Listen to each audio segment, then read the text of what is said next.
Hello and welcome to another one of Mr. Lang's vlogs. A lot of people absent today. So let's get started. Again, the Industrial Revolution was a huge time period in the United States. However, it also is going to start to split the United States in half between the industrial North and the agricultural South. This is the beginning of the separate societies. So America becomes divided. There's actually three different areas that we're going to talk about. I'm going to focus in on mainly two of them though. It's the economic changes that create these divisions in the U.S. because you're going to have the North, who has the economy based in manufacturing and trade, the South that relies on slaves to raise crops for the economy, and the West, where settlers want cheap land and good transportation, and that's what they're going to get out there with a variety of trails that we'll talk about in the Manifest Destiny video. Now the North did have some farming. A lot of people don't think it did, but it did. Granted, as you know in New England, it snows a lot. However, they still did have some farming. Mostly small farms though. We're talking labor provided by family members. A very subsistence type of agriculture where you're going to have food, crops, livestock, that's about it. And slavery is not profitable in this system because what are you going to do when there's no crops and there's lots of feet of snow on the ground? Now the North is more about industry. Now factories begin in New England, right here.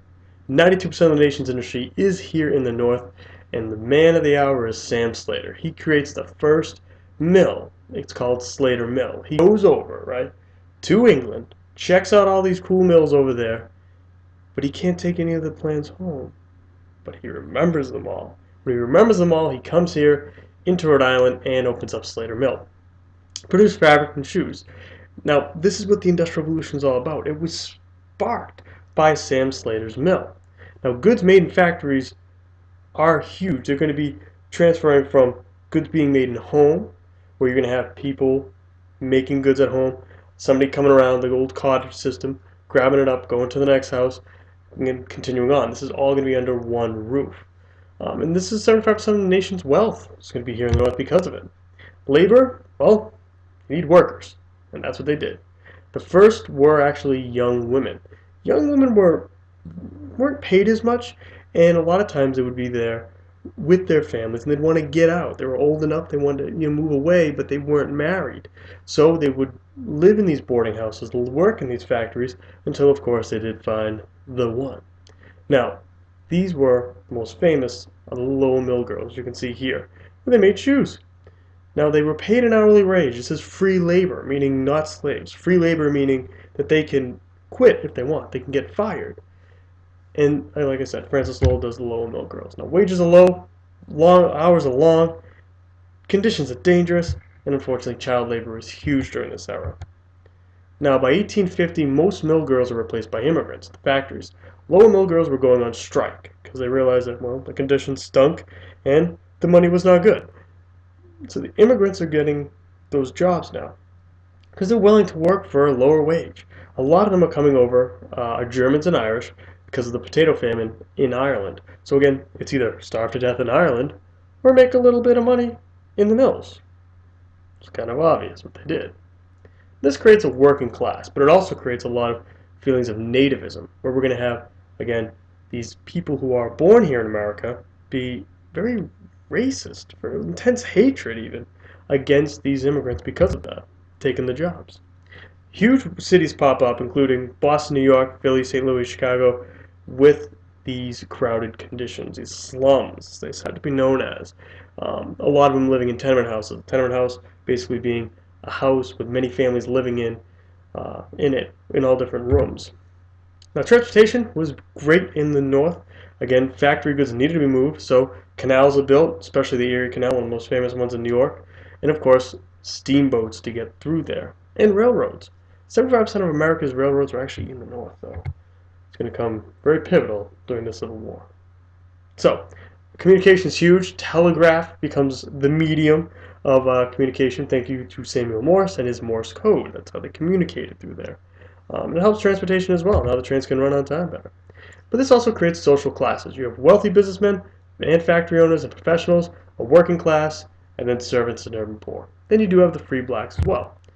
Now the South's a whole different ballgame. You have plantation type economies where cash crops like tobacco, sugar, cotton, and rice are grown in huge fields and it's the slaves that are actually going to be doing the work. Now, the purpose was to make profit, so them not paying slaves was a huge profit for them. Now, also, there were small farms on poor land and in the mountains as well.